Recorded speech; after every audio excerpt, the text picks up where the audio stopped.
Je voulais vous dire combien tout le monde en France s'est vraiment félicité de l'initiative que vient de prendre le Maroc pour ravitailler par la voie terrestre la population de Gaza.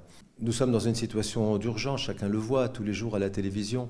Et face à une telle situation, il faut agir vite et fort, c'est-à-dire ce qu'a fait le Maroc. Je voudrais aussi souligner l'importance de la décision personnelle qu'a pris Sa Majesté le roi du Maroc, dont nous connaissons le rôle et l'influence qu'il a comme président du comité Al-Quds depuis si longtemps auprès des populations palestiniennes. Dans l'histoire de cette crise, le geste du Maroc, la décision de Sa Majesté marquera l'histoire de ce qui se passe malheureusement depuis quelques mois en Palestine. La France et le Maroc, je crois, ont une approche assez semblable.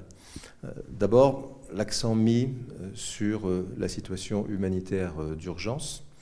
Le Maroc a engagé un ravitaillement par la voie terrestre et nous-mêmes, nous procédons depuis plusieurs mois, depuis le début de l'année, avec nos partenaires régionaux, au ravitaillement des populations par la voie aérienne.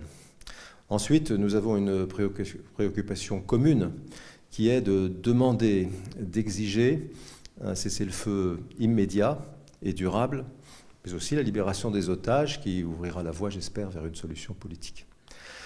Dans ce contexte qui est dramatique pour tout le monde, pour les populations d'abord, mais aussi pour le monde entier qui considère ce qui se passe là-bas avec une forme d'impuissance, j'ai la conviction que le Maroc et la France ont beaucoup de choses à faire ensemble, aujourd'hui et dans les semaines et les mois qui viennent, pour essayer d'avancer vers une solution et faire en sorte que cette région qui nous est si chère, qui est si chère à chacun d'entre nous, retrouve de l'espérance et à commencer par la paix.